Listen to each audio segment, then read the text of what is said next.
India may have been on the cradles of the giant long necks. So basically, India isn't really a footnote in much. the dinosaur story. It is, in fact, it is rewriting and some of the opening chapters. And one of these nests is one of the most extraordinary fossils that have ever been found. Yeah, it is my favorite story in this entire series. What killed the dinosaur? Was it the rock from space or the fire from below? I'm sure you have an answer, Jacob. You have an answer for everything. And I try to. Picture central India, about 70 million years ago. It's far from a desert. Broad green floodplain laced with rivers under a wet, heavy sky. And moving across it in slow herds are some of the largest animals that have ever lived. Long-necked giants, the size of buses and small houses, browsing through the ferns and conifers. Down at the river's edge, there are nests, thousands of them, scraped into warm, sandy ground. And somewhere in the tree line, watching the herds, is a 9-meter predator with a stubby horn on its skull. This is India, long before it was India. Hello and welcome to the Rearview. I'm Sobhana K. Nair. And I'm Jacob Koshy. So Shobhana, in the previous episode, we promised our listeners that the whole coal hunting saga that we'd gone on would have payback, and that coal hunting was what gave us Gondwana land. And, we promised that we would explain something strange. So basically, this is what happened. For most of the time that dinosaurs lived, the land that would become India was not part of India. It was not part of Asia. So it belonged to that great supercontinent called Gondwana, and it included Africa, Madagascar, South America, Antarctica, and Australia.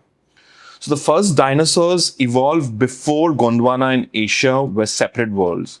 They actually lived in a supercontinent when all of this was together, called Pangaea.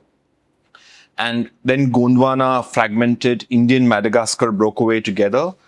And around 88 million years ago, India split from Madagascar and set off across the Tethys Ocean.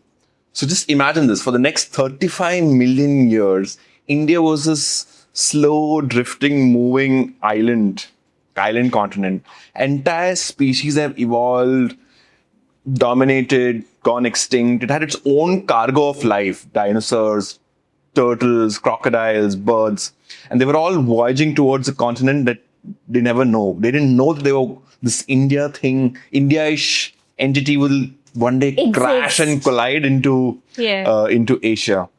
So that's the mystery behind why when we say that India's great predator, the Indian dinosaurs, they have close relatives in Madagascar and Argentina. It's because of Gondwana. Yeah, and that didn't float, it drifted. Every non-avian dinosaur that ever lived in India lived either on Gondwana or on the drifting Indian island continent.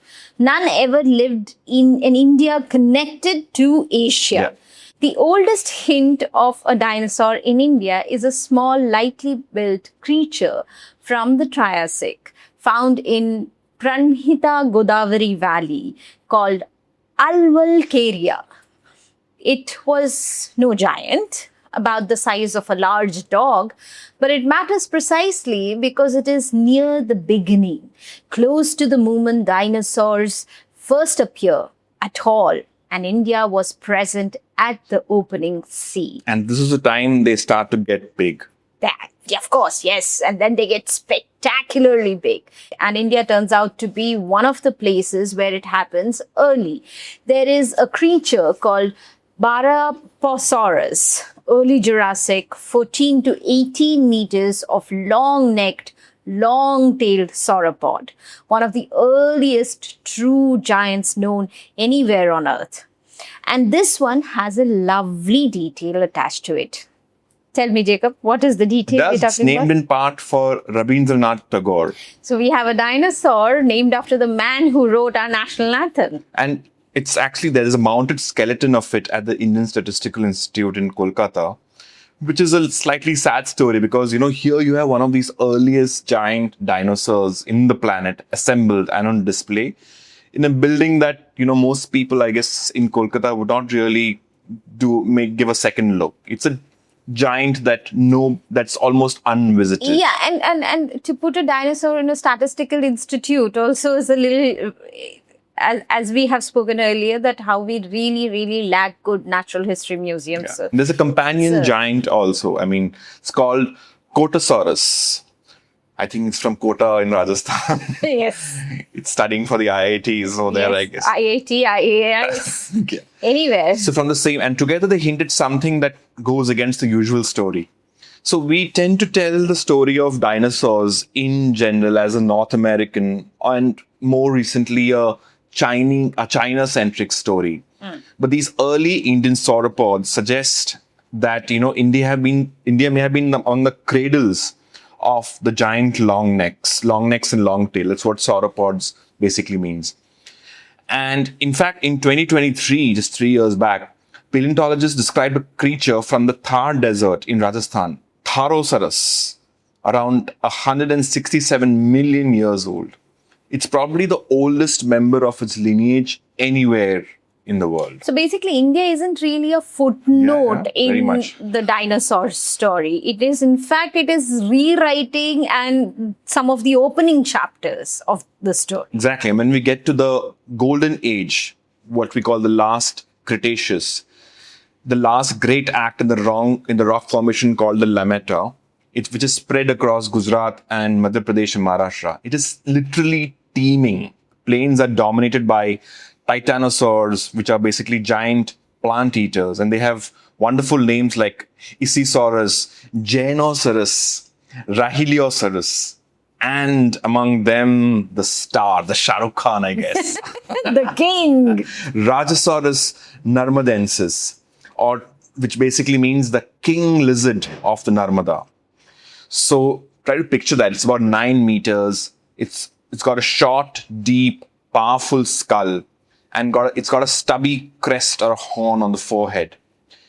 And it's certainly very much in the mold of the terrifying ones in Jurassic Park. I mean, it's ambushes and predates, and it has a comparable size to the Tyrannosaurus Rex.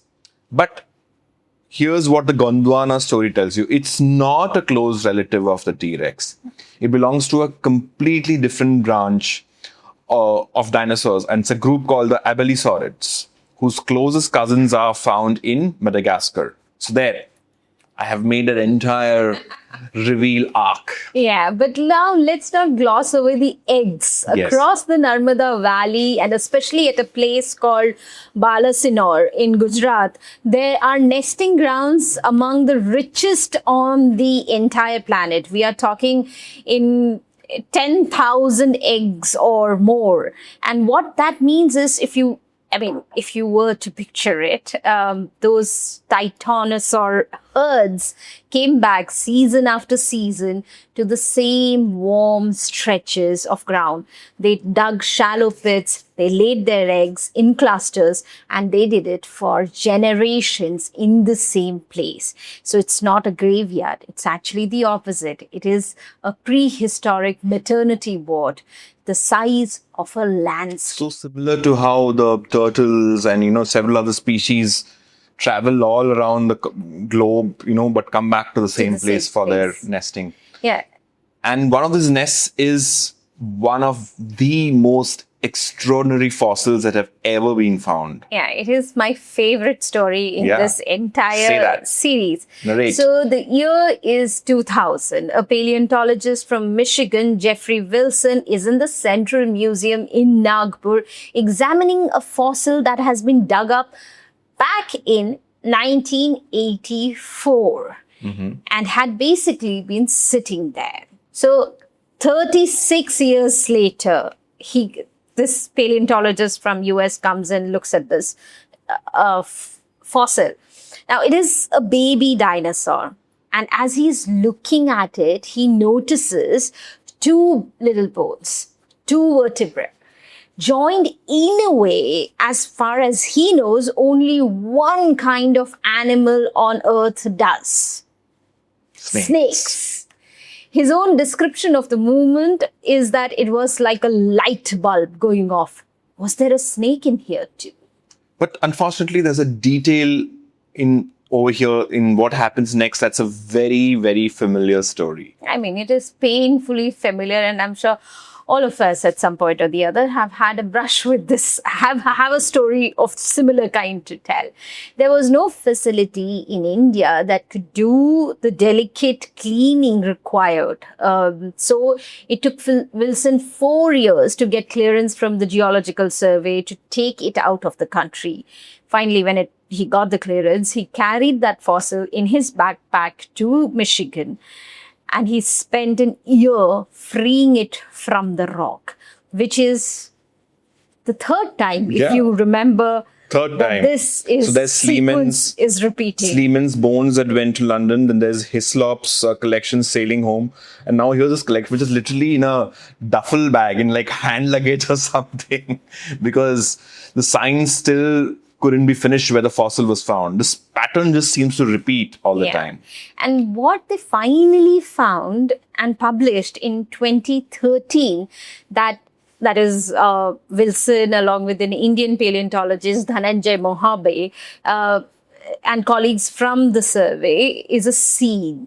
A snake coiled around a nest of intact titanosaur eggs beside a hatchling that has just emerged, and the snake's jaws are open. It is poised to strike the baby, and then in an instant the whole tableau was buried, probably by a sudden collapse of wet sediment, a mudslide, frozen mid-stride. It's almost like a painting from some, I don't know, from Renaissance era or something like that. It's almost like prehistory caught in, mid-crime. It's like, Sobhana, how you're stealing the last chocolate from a bag and, we catch you there. So it's a precise scientific landing point to the drama, which is why it was after the baby. So it kind of explained itself, So snakes couldn't really unhinge their jaws that time, the predecessors of snakes. And they couldn't have swallowed an adult titanosaur or even a large juvenile. But a newly hatched one was probably fair game. So the snake wasn't a threat to the giants, but it was a threat to their children, and in the hour that they were most vulnerable. 67 million years, and we are watching a single morning's hunt at work. So that's the beauty of fossils. They don't just tell you that XYZ lived. They actually capture certain things that actually happened. Yeah, frames of life. Frames of history, And before we leave the living world and go to the dying, one more thing, because it makes the point that none of this was ever fixed. Kutch, the hot, salt-crusted desert in Gujarat, bone dry. And the fossils there from around 14 million years ago tell you that this same desert was once a humid subtropical forest. There were giraffes, rhinos, elephant-like creatures, giant crocodiles, a green, wet, crowded place where today there is salt and glare. Which is the spine of this entire series. So it's the cycle of life. Nothing stays put. Forest becomes desert. Desert becomes forest. Island becomes subcontinent. And India itself yields, in a different context, the earliest whales and rhinos. And it shows the whole traces of movement between Africa and India as Gondwana, went riveting apart. The map that you think is a permanent thing is actually just one mere frame of a long, unending film. And the film has a cut in it. And a hard one. It does. And all of this herds, nests, king lizard, the green Kutch forest, distant ancestors, runs towards one moment. And India seems to be situated at the center of how all of this science is unfolding. About 66 million years ago, an object, a comet or an asteroid, we are not entirely sure which, around 10 kilometers across, roughly the size of Everest, strikes the Earth at what's now the Yucatan Peninsula in Mexico.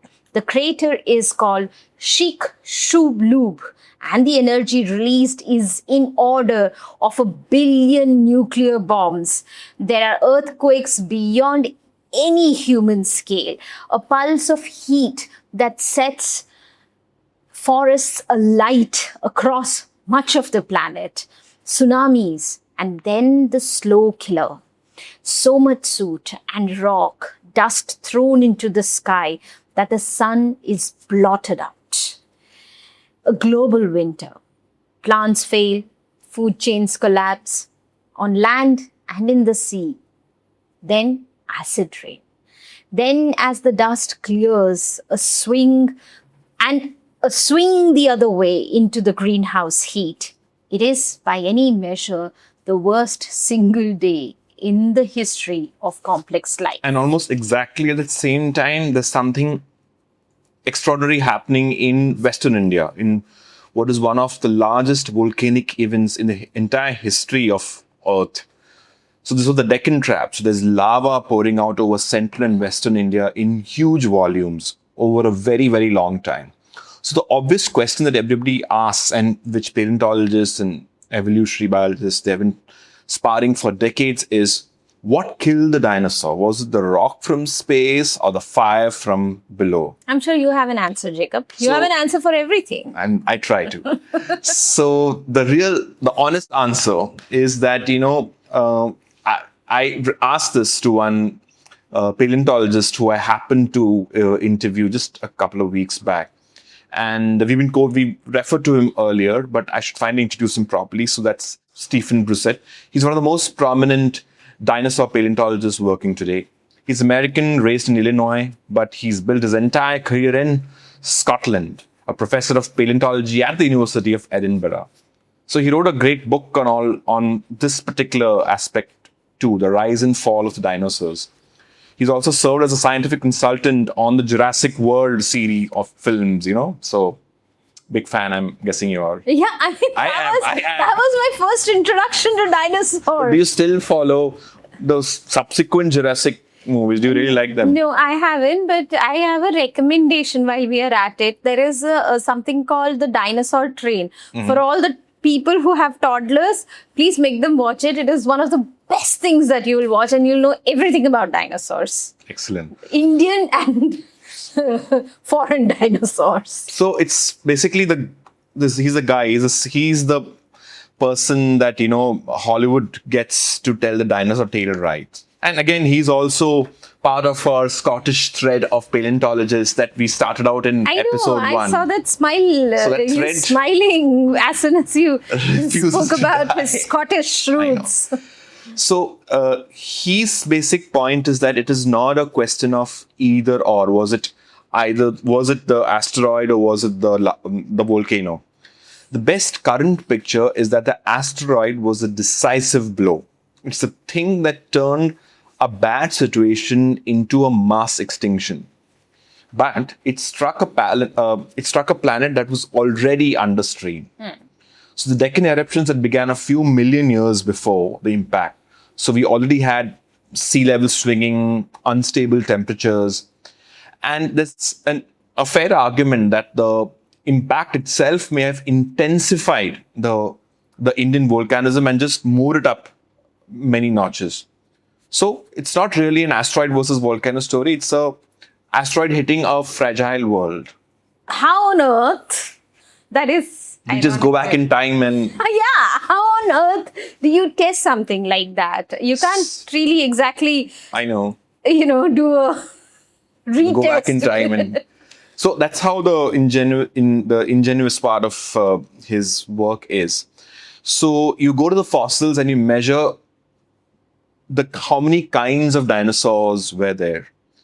And it's not just the number, but you also look at the anatomical variety in terms of shape, sizes, the differences between them. And you see what the record tells you over 10 or 15 million years. So it turns out from such a forensic analysis that most dinosaurs were doing fairly okay till right up to the impact. There was no long decline. But two big groups of plant eaters, the horned ones like Triceratops and the duck-billed ones, they were already thinning out. And they were the keystone herbivores. Their keystone is basically the basis of a particular food web.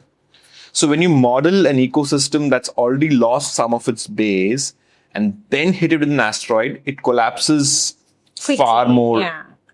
It's easily. kind of just caves in. Yeah, the it's entire like thing it pushed something that was yeah. already leaning. And this is the clincher that I love. In the American rocks, there are Triceratops bones found just centimeters below the thin chemical layer that marks that impact itself. It's in just literally centimeters. In geological terms, that is like a blink before the end. So here they were nicely grazing, chilling, wondering, how do we go about this day? And boom, you have this punch that comes in. Yeah, I mean, let that sit for a second, because here's the thing that, we keep coming back to across all these 3 episodes. Human empires last few centuries, and we think of them as eternal. These animals ruled the planet for 165 million years, and they still vanished, most of them in an afternoon. And it does, and it segues into the most unglamorous and honestly the most political part of this whole story. Because we've spent 3 episodes on Indian giants, and most of the great complete skeletons you'd see are not in India. Why? And that's because paleontology is expensive. It runs on 3 things basically: money, infrastructure, and individual obsession. You need funding, museums, preparation labs, proper storage. It's all the unglamorous backstage work. And there's a correlation that, researchers like Wilson and Advait Jukar, who's another well-known paleontologist who has studied, ancient, the predecessors of elephants. So he's said that, the country's fossil output tracks very closely with wealth. Poorer countries don't, it's not that poorer countries have fewer fossils. It's just that don't have the have the resources money to look for it. And in fact, the whole relationship between wealth and paleontology goes back almost to the early 20th century. You have Andrew Carnegie, Steele bin Nair, who after whom the institutions are named. So he was one of the first ones who funded, paleontology expeditions, and the first largest dinosaur fossils, the complete skeleton, is thanks to his funding and sponsorship. And on the other side, you have all these amateurs or, scientists, usually people guided by personal motivation. So refer back to Ashok Sani, who while tying shoelaces suddenly sees something. And there's Hislop, our missionary, and Sleeman, who was looking for thugs and somehow veered into manages to get this. And there are several amateur collectors in India. There's a school physics teacher in central India whose house is chock-a-block, with all kinds of strange fossils. So you just need that. It is still an act of a motivated individual, and it's astonishing how much of a knowledge of what is called deep time it rests on, avid enthusiasts such as this. Yeah. And where the money and the apparatus and the obsession all line up at once, what happens? You get China. So Brissett calls the present moment a new golden age in terms of discoveries. And the numbers are genuinely startling. Somewhere in the world, a new species of dinosaur is being named on average about once a week. Oh my God. That's the level of findings. So all those little dinosaur toys that, our children play with. Yeah, they're probably all... you will have more and more of those. Infinite numbers. Yeah. And it's around 50 of a year. And nearly half of them are coming out of China. Why China, though, specifically? So there are 2 basic reasons. One is an enormous construction boom, and they're digging up the country to build it. And as they are building, they're exposing rock at a scale nobody's ever seen, and sustained state investment. in the science to capitalize on, because China is very much sees itself as a big power, and so it invests as much in all of these, fields of scientific endeavor that once the West entirely dominated. So it's a single buried country cut up by the living. Yeah, which brings us finally to the twist that I think reframes everything that we've talked about. So we keep talking about dinosaurs like, oh, they're vanished, extinct, poor thing. That's not entirely true. How? And the reveal is, and as Brusette told me, it's not my theory, that birds are dinosaurs. You obviously mean descended No, from dinosaurs. that's the operative point. So it's the big idea that Brusette's book basically hints at or builds on. He's saying that it's not descended. Birds are one surviving branch of the dinosaur family tree. In exactly the same way that bats are just mammals that learn to fly, And we don't say bats descended from mammals, as if mammals went off somewhere. And so in the way that bats are mammals, birds are dinosaurs. And the thing that settled it beyond argument was a flood of fossils out of Liaoning in northeastern China. China from the late 90s on, and over there we found several dinosaurs preserved with feathers. So it probably suggests, and that is a controversial, interesting hypothesis, is that the T-Rex itself was probably a feathered animal. That really spoils Takes out the glamour my from you. imagination. Yeah, totally. I mean, so when we said 2 episodes ago that the oldest bird fossil in India came out of a coal mine, We're already talking about a dinosaur. Astonishing was a dinosaur. And this is something that I hope, which is a key takeaway from the series. So there are something like 10,000 species of dinosaurs alive on Earth, and we call them birds. We keep them in cages, eat them, shoo them off. So the asteroid ended the dinosaurs, but it did not end your lineage. So that's why all your favorite pigeons. yuck. I mean, I never. But you're a bird lover. No, Shobha. but I don't like pigeons. I never liked pigeons, and You're now that selective in your species. absolutely, and now that you call them dinosaurs, I like them even less.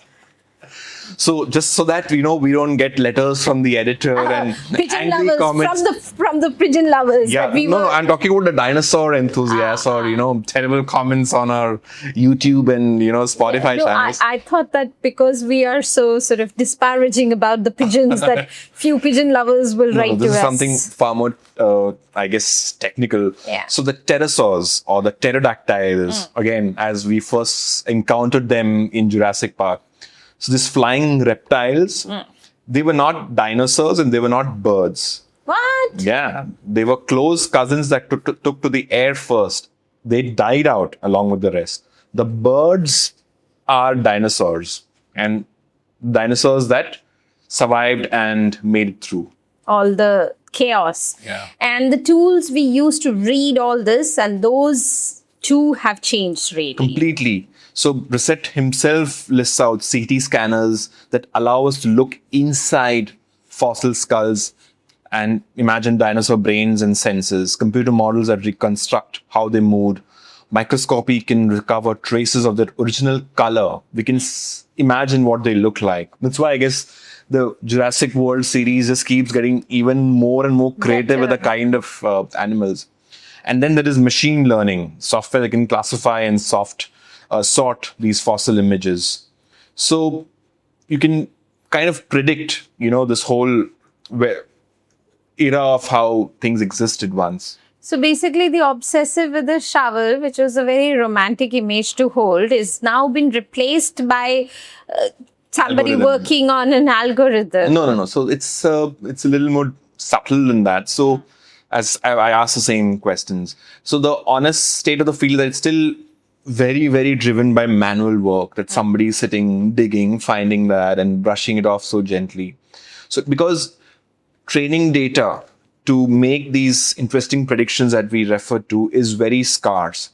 So because the fossils have a wide variety, and it's not really machine instead of expert, it is machine and expert working together. I guess like asteroid and volcano.